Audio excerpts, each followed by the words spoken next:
Sahabat cahaya kisah Islami, sejarah Islam dipenuhi dengan tokoh-tokoh yang meninggalkan jejak abadi. Namun, tidak semua tokoh dikenang karena kebaikannya.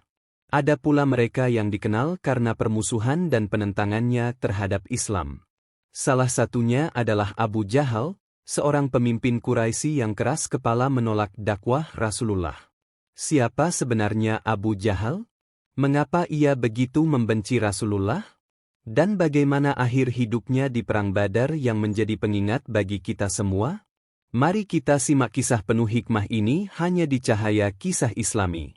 Abu Jahal, yang berarti bapak kebodohan, merupakan salah satu tokoh terkemuka di Mekah dan dikenal sebagai pemimpin suku Quraisy yang paling gigih dalam memusuhi Nabi Muhammad serta kaum muslim. Nama aslinya adalah Amr bin Hisham. Ia menjadi figur sentral dalam berbagai upaya untuk menghalangi perkembangan Islam, yang pada masa itu sedang tumbuh di tengah masyarakat Arab. Sosok Abu Jahal diabadikan dalam sejarah Islam sebagai simbol permusuhan terhadap kebenaran, bahkan Al-Quran mencatatnya sebagai penghuni neraka Jahanam. Walaupun dikenal sebagai Abu Jahal karena kekerasan hatinya terhadap ajaran Islam, ia sebenarnya memiliki julukan lain, yaitu Abu Al-Hakam, yang berarti bapak kebijaksanaan. Julukan ini diberikan karena ia dianggap cerdas, berwawasan luas, dan bijaksana oleh masyarakat Quraisy. Tidak sedikit tetua Quraisy yang menghormatinya dan sering meminta pendapatnya dalam menyelesaikan permasalahan. Keistimewaan intelektualnya membuatnya diundang untuk menghadiri pertemuan penting di Darun Nadwah, tempat berkumpulnya para pemimpin Quraisy, meski usianya saat itu baru menginjak 30 tahun. Padahal, aturan yang berlaku menetapkan bahwa hanya mereka yang berusia di atas 40 tahun yang boleh berpartisipasi. Hal ini mencerminkan betapa tinggi statusnya di kalangan Quraisy pada masa itu. Seiring dengan penyebaran Islam yang dibawa oleh Nabi Muhammad, permusuhan Abu Jahal terhadap ajaran ini semakin terlihat. Ia selalu menjadi tokoh utama yang memimpin berbagai upaya untuk menghambat dakwah Islam. Mulai dari mengawasi aktivitas kaum muslim, menggalang boikot terhadap mereka, hingga menolak semua usulan yang bertujuan untuk mencabut embargo tersebut. Segala langkahnya dirancang untuk memperburuk keadaan kaum muslim, termasuk membuat tawaran pembunuhan terhadap Nabi Muhammad. Salah satu tindakannya yang paling keji adalah merencanakan pembunuhan Nabi Muhammad melalui konspirasi di Darun Nadwah. Dalam pertemuan tersebut, ia mengusulkan agar setiap suku Quraisy mengirimkan seorang wakil untuk membunuh Nabi. Dengan cara ini, tanggung jawab pembunuhan akan tersebar di banyak pihak, sehingga keluarga Nabi tidak dapat menuntut balas kepada satu suku saja. Rencana ini menjadi salah satu alasan penting di balik hijrahnya Nabi Muhammad ke Madinah. Permusuhan Abu Jahal terhadap Islam tidak berhenti meskipun kaum muslim telah meninggalkan tanah air mereka di Mekah untuk berhijrah ke Madinah. Ia tetap menunjukkan kebenciannya dengan merampas harta benda yang ditinggalkan oleh para muhajirin, sehingga menyulitkan mereka membangun kehidupan baru di tempat hijrah. Kekejian Abu Jahal akhirnya menjadi pemicu Perang Badar. Ketika mendengar bahwa kafilah dagang Quraisy yang dipimpin Abu Sufyan dalam perjalanan menuju Mekah, Nabi Muhammad mengirim pasukan untuk mencegat kafilah tersebut sebagai bentuk balasan atas perampasan yang dilakukan kaum Quraisy. Abu Jahal pun memobilisasi pasukan besar dari Mekah dengan alasan melindungi kafilah, tetapi kenyataannya ia memiliki niat untuk menyerang kaum muslim. Setibanya di Badar, Abu Jahal mendapatkan kesempatan untuk berdamai dengan kaum muslim melalui tawaran dari Nabi Muhammad. Namun, ia dengan tegas menolak dan memandang tawaran damai tersebut sebagai tanda kelemahan. Bahkan, ia menuduh beberapa pemimpin Quraisy yang mengusulkan pencegahan perang sebagai pengecut. Akibatnya, pertempuran besar tidak dapat dihindari. Abdurrahman bin Auf meriwayatkan peristiwa heroik yang terjadi pada hari pertempuran Badar, yang menunjukkan keberanian luar biasa dari dua pemuda Ansyar. Dalam narasinya, ia menceritakan bahwa ketika berdiri di barisan, ia mendapati dirinya berada di antara dua anak laki-laki dari kaum Ansyar. Awalnya, ia merasa ragu dengan kemampuan mereka karena usia mereka yang masih muda. Namun, salah satu dari mereka menarik perhatiannya dengan sebuah pertanyaan yang langsung mengarah ke tujuan mereka di medan perang.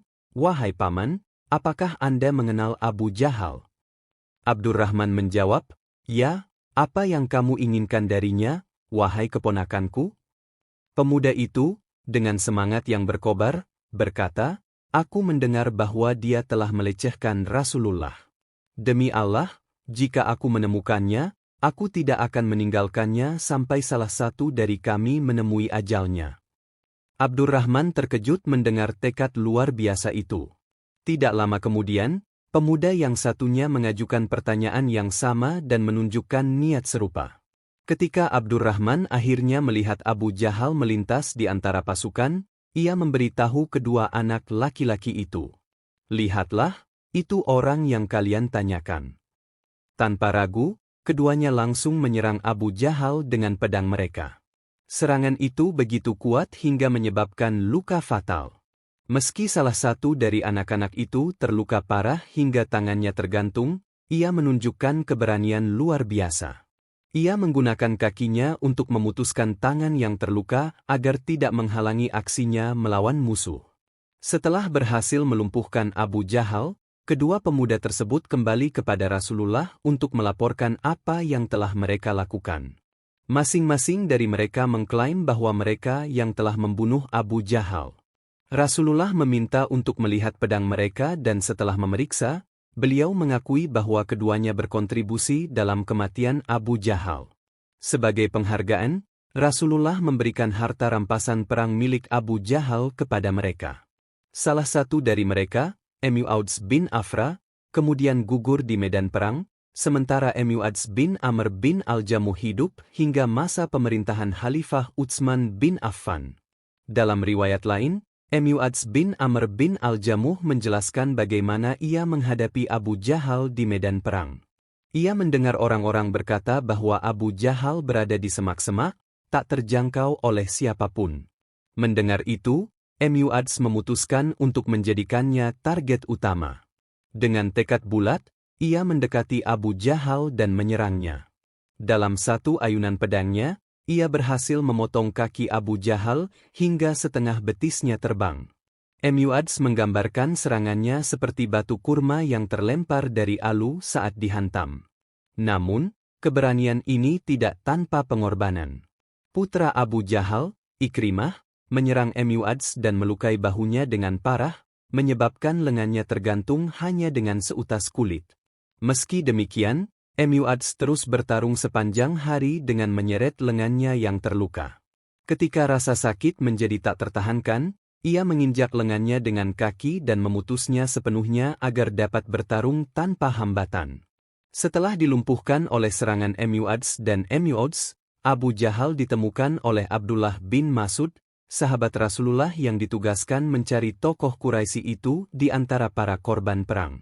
Abdullah bin Mas'ud mendapati Abu Jahal terbaring tak berdaya, mendekati ajalnya.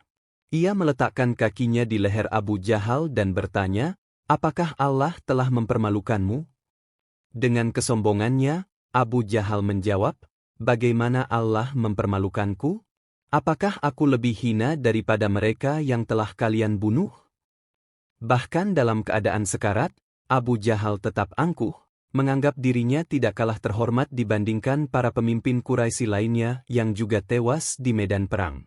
Abu Jahal kemudian bertanya kepada Abdullah tentang hasil pertempuran, dan ketika diberitahu bahwa kaum muslim telah menang, ia dengan nada sinis berkata, "Kalian telah mencapai sesuatu yang besar, hai gembala kecil." Abdullah bin Mas'ud kemudian mengakhiri nyawanya dengan memenggal kepalanya dan membawanya kepada Rasulullah. Ketika Rasulullah melihat tubuh Abu Jahal yang tak bernyawa di medan perang, beliau menyatakan bahwa kehancurannya adalah kemenangan besar bagi Islam. Meski dikenang sebagai salah satu musuh terbesar Islam, Abu Jahal, atau Amr bin Hisham, memiliki reputasi yang berbeda di kalangan Quraisy.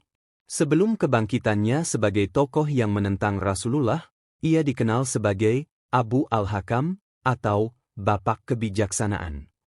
Gelar ini diberikan kepadanya karena kecerdasannya yang luar biasa, yang membuat para tetua Quraisy sering meminta bantuannya dalam menyelesaikan masalah. Pada usia 30 tahun, Abu Jahal sudah diundang menghadiri pertemuan eksklusif di Dar an-Nadwa, tempat para pemimpin Quraisy berdiskusi. Ini adalah prestasi besar mengingat usia minimum untuk menghadiri pertemuan tersebut biasanya adalah 40 tahun. Namun, meskipun ia dihormati karena kecerdasannya, sejarah mencatat bahwa ia menggunakan pengaruhnya untuk memusuhi Islam dengan cara-cara yang sangat kejam. Sepanjang hidupnya, Abu Jahal menjadi motor penggerak permusuhan terhadap Rasulullah dan para pengikutnya.